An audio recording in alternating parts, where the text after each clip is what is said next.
단지역 송전탑을 매설한다고 광고한 신규 아파트가 입주를 1년 앞두고 돌연 매설을 포기했습니다. 지중화 약속을 믿고 계약한 사람들은 황당하다는 반응을 보이고 있습니다. 유아와 초등학생을 대상으로 B형 독감이 빠르게 번지고 있습니다. 기침을 동반한 고열 증상을 보이면 병원을 찾아 진단을 받는 것이 중요합니다. 기후온난화로 중부지방까지 이모작이 확대되고 있습니다. 쌀과 마늘을 번갈아 경작하면서 강원 쌀의 가격 경쟁력에도 도움이 될 것으로 기대됩니다. 일제시대부터 운영되고 있는 태백 장성광업소가 존폐 위기에 내몰리고 있습니다.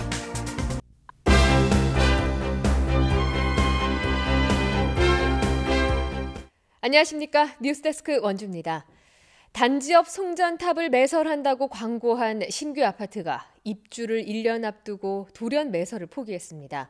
지중화 약속을 믿고 계약했던 사람들은 황당하다는 반응을 보이고 있습니다. 이병선 기자입니다. A씨는 지난해 10월 원주시 단구동에 들어설 예정인 아파트를 계약했습니다. 인근에 송전탑이 있어 꺼림칙했지만 분양대 행사는 한전과 지중화공사 협약을 맺었다며 문제가 없다고 강조했습니다. 계약서에도 이런 사항이 써 있었기 때문에 A씨는 안심하고 계약했습니다. 하지만 지난달 갑자기 송전시설 지중화 계획이 백지화됐다는 소문이 돌기 시작했습니다. 이런 소문이 자꾸 돌고 있길래 아무리 봐도 공사를 안 하는 거야. 아파트는 계속 올라가고.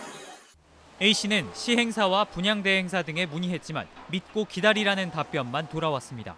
만약에 하나라도 안 되면 계약자분들이 원하시면 보상도 해줄 거예요, 사모님. 그러니까 저도 계약자잖아요. 그래서 우리 계약자들은 손해볼 게 하나도 없으세요. 결국 얼마 전 A씨는 시행사로부터 지중화공사가 취소됐다는 통지를 받았습니다.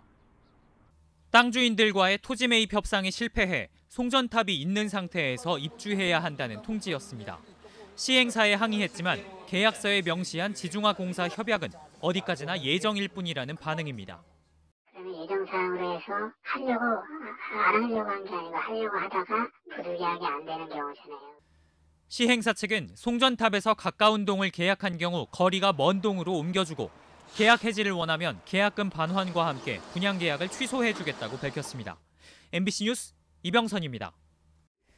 유아와 초등학생을 대상으로 B형 독감이 빠르게 번지고 있습니다.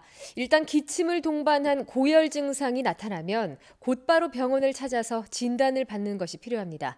김상훈 기자가 보도합니다. 25개월 된 이 양은 키즈 카페에 몇 차례 다녀온 뒤로 열이 40도 가까이 올랐습니다. 기침에 콧물까지 흘려 곧바로 병원을 찾았는데 B형 독감 판정을 받았습니다. 우리 애게 이제 열이 그 정도 오른 게 처음이다 보니까 39.6도 이제 막 40도에 입박하니까 밤에 잠도 못 자고 굉장히 애가 아프니까. 봄 독감이 찾아왔습니다. 지난 겨울에는 A형 독감이 절정에 달하더니 이번에는 B형 독감입니다. 지난달부터 전국적으로 독감 의심 환자가 꾸준히 늘고 있습니다. 독감 의심 환자는 지난달 초 1000명당 8명 수준에서 최근에는 29명까지 빠르게 증가했습니다. 특히 유아와 초등생을 중심으로 퍼지고 있는데 지난해 같은 시기보다 환자가 4배가량 많습니다.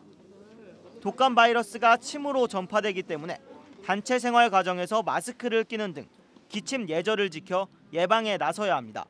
무엇보다도 요즘처럼 독감이 유행하는 시기에는 일단은 고열이 나면 한 번 정도는 고열과 호흡기 증상을 동반하면은 한 번 정도 의심하고 빨리 가서 검사를 해보고 이제 치료를 받는 게 좋습니다. 당분간 일교차가 15도 넘게 벌어지며 면역력이 약해지기 쉬워 봄독감에 걸리지 않도록 주의가 필요합니다.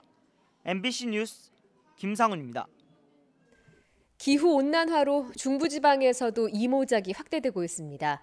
특히 고소득인 마늘과 이모작이 가능해지면서 고가인 강원 쌀의 가격 경쟁력도 갖출 수 있을 것으로 기대됩니다. 김진아 기자입니다. 벼벤 흔적이 고스란히 남아있는 논 사이로 파릇파릇한 논이 눈에 띕니다. 작년 가을 거지가 끝나자마자 논에 마늘을 심은 겁니다. 다른 논은 이제 막 모내기 준비를 시작하는 데 반해 이 논은 마늘 수확을 앞두고 있습니다. 겨우내 고소득인 마늘을 심고 봄에는 조생종 벼를 심는 이모작에 성공한 겁니다. 300평 기준 순수익이 벼농사가 43만 원 수준인 반면 논마늘은 평균 228만 원으로 5배가 넘습니다. 벼를 5년 생산한 소득과 맞먹는 셈입니다.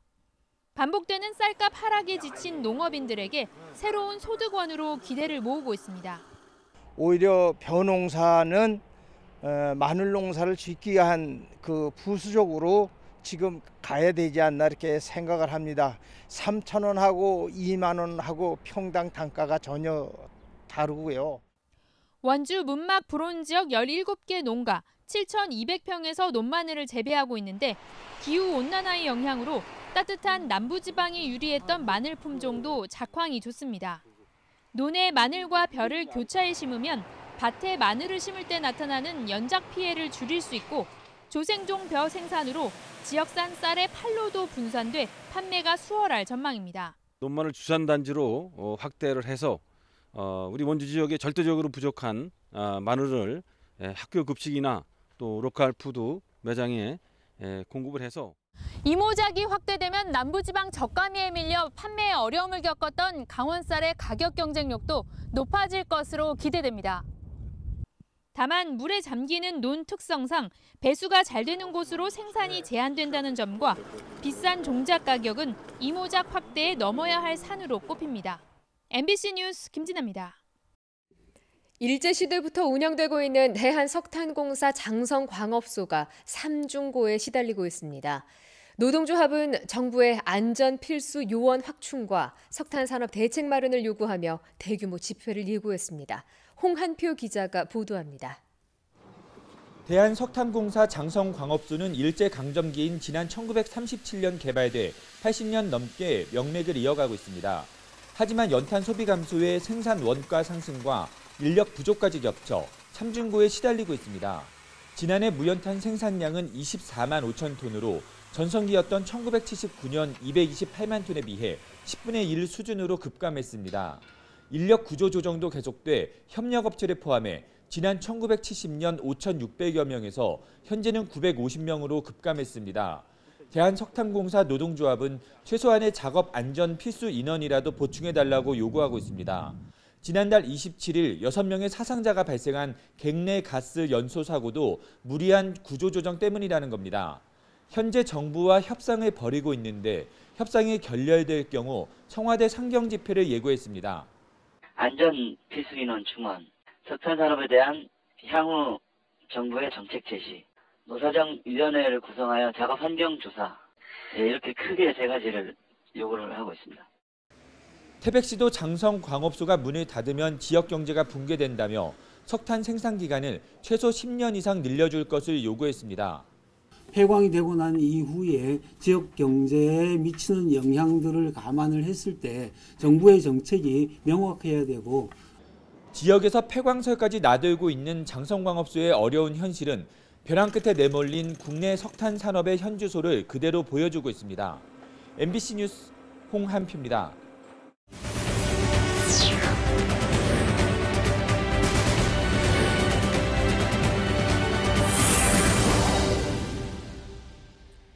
청량리역과 서울역으로 나누어져 있던 강릉선 KTX의 출발과 종착역이 서울역으로 일원화됩니다.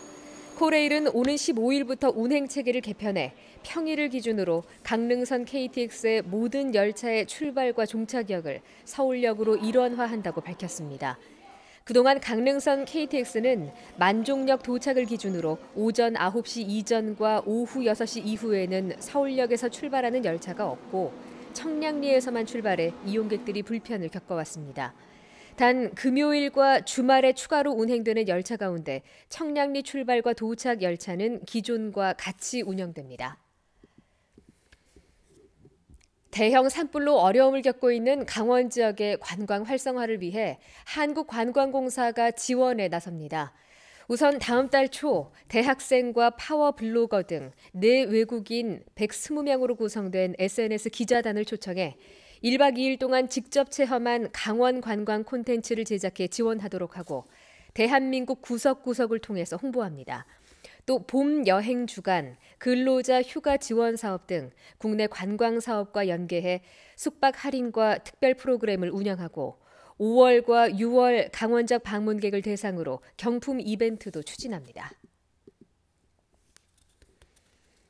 원주시가 미세먼지 저감 정책의 일환으로 연말까지 전기 자동차 완속 충전기를 추가로 보급합니다. 원주시는 공용과 비공용, 휴대용 등 세 종류에 대해 보조금을 지원하고 올해 12,000기를 보급할 예정이라고 밝혔습니다.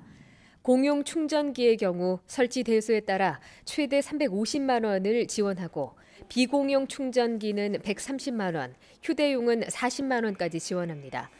한편 원주에는 3월 말 현재 290대의 전기 자동차가 운행하고 있고 130여 개의 충전기가 설치되어 있습니다. 봄철을 맞아 자전거 이용이 늘어나면서 사고도 함께 증가해 안전에 유의해야 할 것으로 보입니다. 강원도 소방본부에 따르면 지난 3년간 도내에서 발생한 자전거 안전사고 부상자 2,610명 가운데 4월에 사고를 당한 사람은 9.4%인 246명으로 나타났습니다. 이는 3월에 사고를 당한 127명에 비해서 5%가량 증가한 수준으로 월별 사고 증가율 가운데 가장 높은 수치입니다. 원주에서도 지난 6일 자전거를 타고 길을 건너던 30대 여성이 차와 부딪혀 다치는 등 사고가 잇따라 각별히 주의가 필요합니다.